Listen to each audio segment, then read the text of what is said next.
Ini mohon maaf, Bib. Ini tidak melecehkan agamaku ya. Iya, Saya iya, juga iya. beragama Kristen. Iya. Di Alkitab Yesus hanya muncul sampai usia 13 tahun. Setelah itu dia muncul lagi di usia 29 ke 30 tahun. Ada usia yang dia tidak terdata di Alkitab. Alkitab hanya menjelaskan Matius 1, 2, dan 3. Yesus terakhir di bait Allah bersama ibu dan ayahnya dengan ahli Farisi. Setelah itu hilang. Masuk Matius 4, Yesus di padang gurun. Otomatis usia 14 sampai 28 tahun tidak terdetek Yesus kemana. Nah, satanik mengambillah usia ini untuk dijadikan sebagai bahan pertimbangan untuk menyesatkan umat Kristen. Kenapa Yesus umur 12 tahun diceritakan? Karena itu usia bar mitzvah. Bar mitzvah itu usia di mana anak seorang Yahudi saat itu menerima hukum Taurat. Kenapa baru muncul 30 tahun? Baca di kitab Imamat, kitab bilangan. Pilihlah mereka-mereka yang usianya 30 sampai 50 tahun karena mereka baru muncul di depan umum itu ketika usia 30 tahun dan usia purna untuk pelayanan itu 50 tahun. Makanya usiamu belum 50 tahun, bagaimana kamu mengatakan hal itu? Abraham melihat hariku dan seterusnya itu loh. Nah terus kemana Yesus? Ya enggak kemana-mana, dia di Nazaret saja. Kenapa? Alasannya banyak. Pertama, metode pendidikan Yahudi itu disebut pertama Bet Sefer. Bet Sefer itu namanya rumah kitab.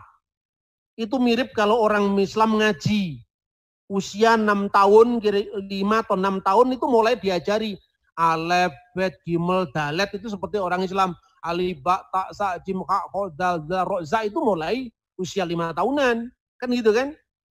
Nah setelah itu pada usia Bet Sefer itu orang dipersiapkan untuk apa? Bisa membaca Shema, ayat-ayat pendek dalam kitab suci setelah dia tahu Shema Yisrael Adonai Elohenu Adonai Echad, kemudian baca Bereshit, ya kitab Kejadian 1 itu dihafal setelah dia teksnya lancar.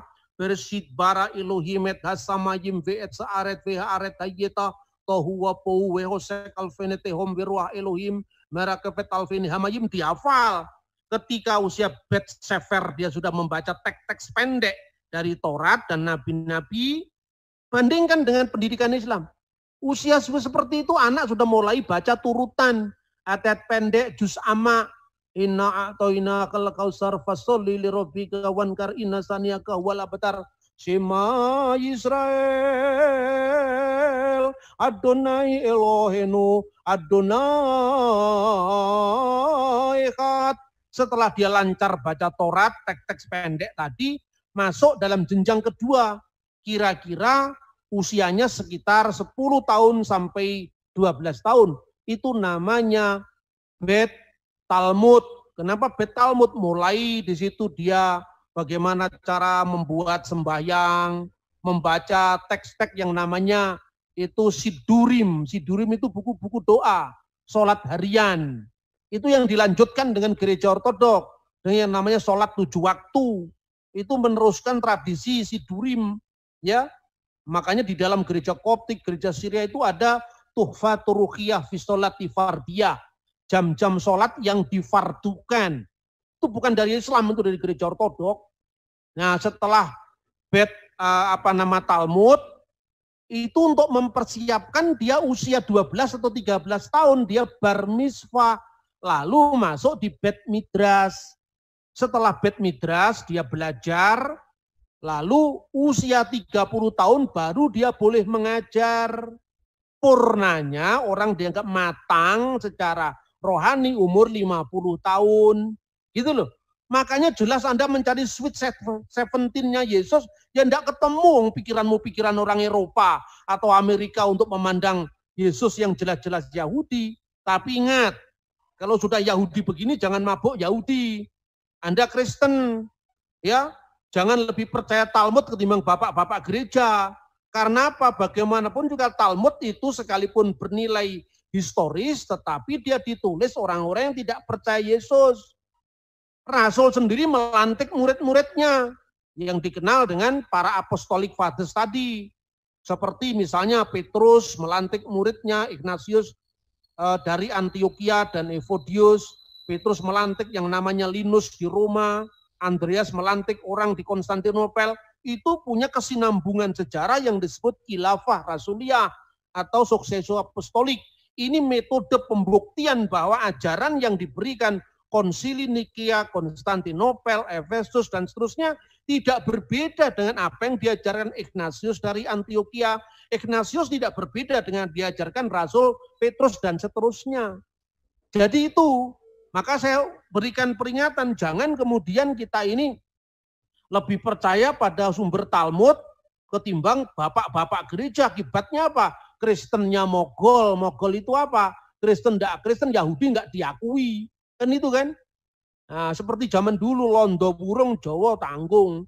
Jawa wis ra iso nembang, londo ra diakoni karena orang gawe sepatu. Ini yang terjadi pada zaman kekristenan yang kehilangan identitas karena kita tidak yakin dengan keyakinan kita sendiri, itu satu.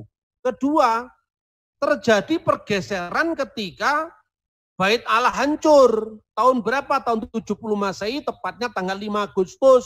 Kira-kira jam 4 sore ruangan Bait Allah itu terbakar. Dan dicatat di mana? Di Yosefus, sejarah kuno bangsa Yahudi. Dicatat di mana lagi? Di dokumen yang namanya adalah Megillot Ta'anit, gulungan puasa.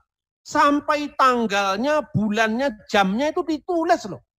Secara rinci. Makanya kok Anda ini berpikirlah historis itu rugi sendiri gitu loh. Nah ini yang saya sampaikan. Maka sejak abad kedua awal abad pertama akhir ini muncullah konsili Yahudi di Yamnia. Sejak saat itu kekristenan ditolak. Makanya perlu direkonstruksi. Ini Yahudi yang mana yang Anda buat acuan ini? Kalau Yahudinya Tovia Singer, itu Yahudi mesin jahit itu nggak bisa dijadikan rujukan karena itu Yahudi modern. Makanya percaya dengan metode yang saya sampaikan tadi. Ketika bicara tentang keilahian Mesias, Qumran. Jangan hanya melihat catatan Yahudi di abad kedua Masehi ke atas. Itu saya kira ya. Begitu juga tentang itu, apa Bet Midrash. Berarti Yesus itu belajar dari rabi mana? Alkitab mengatakan, bagaimana dia memperoleh pengetahuan seperti tanpa belajar. Tanpa belajar bukan berarti Yesus buta huruf, tidak. Dia tidak belajar menurut metode para rabi yang sudah muncul aliran-aliran kerabian.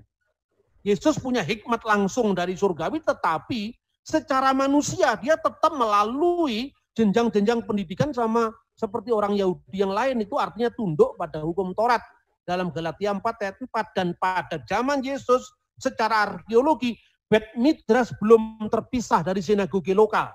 Terpisahnya Bet Midrash dengan sinagoge lokal itu sejak abad kedua. Mulai nanti muncul aliran-aliran Tiberias, aliran Yerusalem itu abad kedua ke atas. Itu saya kira ya. Terima kasih.